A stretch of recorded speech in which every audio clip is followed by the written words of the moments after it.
Oh, what craziness am I up to now?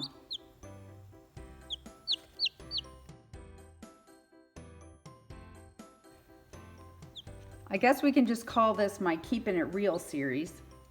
I've got some problems going on with a few of these chicks. It's called Spraddle leg. This guy was doing okay, but he has progressively gotten worse with his toes and feet curled up and can't use his feet. And then this guy here, and another one just had their legs completely out to the side. And that just happened, it just got really bad this afternoon, and one of them I think has already died. So this one, I got to perk up a little. And I was reading online, and it told me to put him in a cup. One that he can't, like he has to stand upright in. So it took me a few cups here to figure this out. But as he stands there for like an hour, I'm supposed to leave him in for an hour. It keeps his feet in the proper position and kind of makes him get stronger. So physical therapy for chickens again. We'll see how, I don't know. I don't have a lot of hope for this. I don't have a lot of hope for this guy over here either. I don't think these are two that I helped out, to be honest with you. They don't have stuff stuck to them, so I'm not really sure about that. It would make sense that this one is one that I helped out, and he may have been, but it's just gotten a lot worse. And that is one of the downfalls to the chick plate, is you can't always find the problems right away. So he is Nutri-Drench. He doesn't seem to be stargazing, but his toes are way crooked, so we'll see. This guy seems really healthy and peppy. So I've been giving him Nutri-Drench too to keep him going here until he can at least eat. And I'll do some of this crazy and see if I can get him up on his feet. And if not, unfortunately, one of the realities of raising and hatching chicks is sometimes you just have to take care of things. So, because we definitely want the best life for them. But Spraddle leg, I've been reading about this, so we will try it out right here on video and see if this helps at all. I will say I'm a little late. I didn't realize that this was this bad until this afternoon. So I should have definitely started this sooner, I think, had I realized it was that much of a problem. I have done some really strange things with chickens. Some of you may remember my favorite chicken with that bumblefoot. This isn't my first run at chicken physical therapy, is it? But this is the first time that I have put a chicken in a glass. But they're under a heat lamp because they were being completely trampled by the other chicks. So they can't be in there with them or they'll have no chance at all.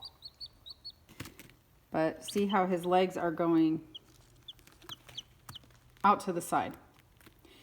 And it was really bad. He was actually in the splits earlier. So I'm going to see if this works. It's kind of a last ditch effort to see if we can get him up on those feet. They're so long. When I brought this one right here out, he was laying on the bottom of the brooder, like all sprawled out, being trampled to death. So he has made a miraculous recovery here, and it has nothing to do with being put in the cup. They were cold because he couldn't get up high enough to reach that heat plate. So I put him in the incubator for a little bit to warm him up. And then, of course, you know, the Nutri-Drench thing that I always do. And he seems a little bit more alive now. Well, he seems totally alive now. And so I decided to try this cup thing and see what we can come up with. So this is about his 4th time in his little physical therapy session. And he's not making a whole lot of progress. And then this little guy is not making a ton of progress either, but one of his feet is starting to straighten out. So I'm happy with that. So I'm still giving him the Nutri-Drench because I suspect this is a vitamin problem, whereas the other one could be just a temperature incubator issue. I'm not sure. I also replaced the bottom of their floor with this. I thought it would give them a lot better grip than what they've been on. And I'm suspecting that maybe even the Rubbermaid tub was just too slippery of a surface for them when they already had issues anyway. But see, once he gets out of the cup, I mean, he definitely has them a little bit better under him, but then they usually tend to flop out. So I may try to get him in there a little more often and see. Okay, this is the one with the crooked toes. And he's kind of standing upright a little better. One of his feet actually is straightened up. His one foot is okay. And the other one is still pretty bent and crooked.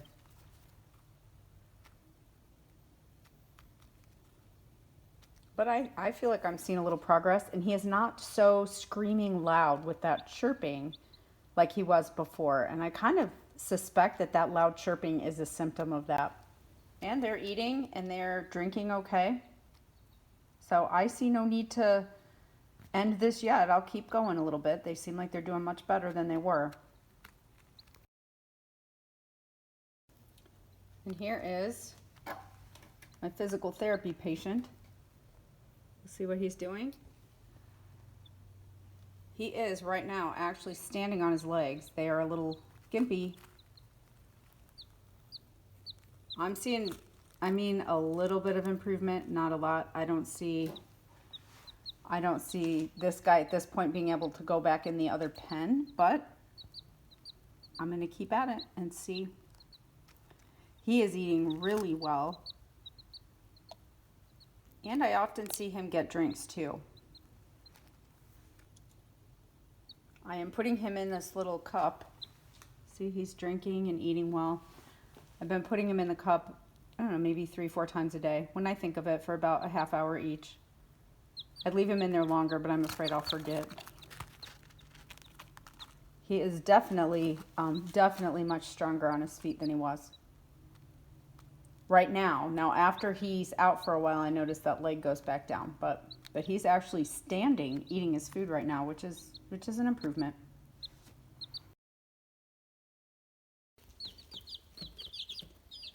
And this is 1 week after I started doing all of this with them. I am thrilled to report that they are both doing really, really well. This is Mr. Physical Therapy here, sitting in the cup, and his legs have been strong now for several days. He hasn't even been in the cup for days. But I was waiting on the other little one because his feet were still curled up, and he didn't seem to be getting better. But this morning I came out, and he is finally putting weight on his one leg, and his little foot is almost totally uncurled there. I am thrilled at how well they're doing, and they are going to go in this bin of chicks here in just a couple days. I'll still have to use a heat lamp with them. They won't be used to a heat plate, but they're going to be going in. These two little guys have had such a rough time through all of this.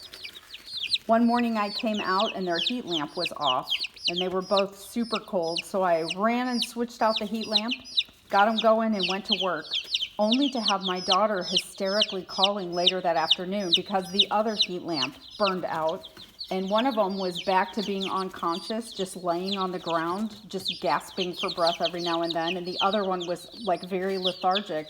And we had to, they were basically dead, and she threw them back in the incubator, and when I came home, they were back to life, and they're doing okay. I thought there for a while they just really weren't meant to live, but it's looking up today.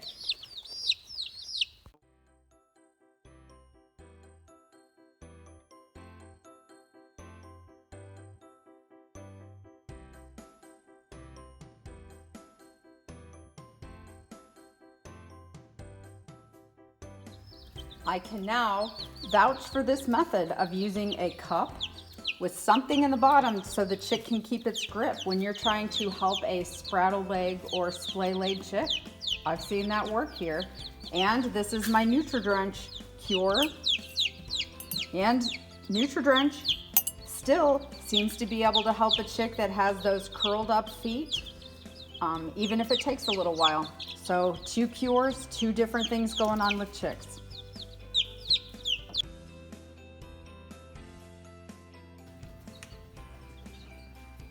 The guard cat is still busy at his job.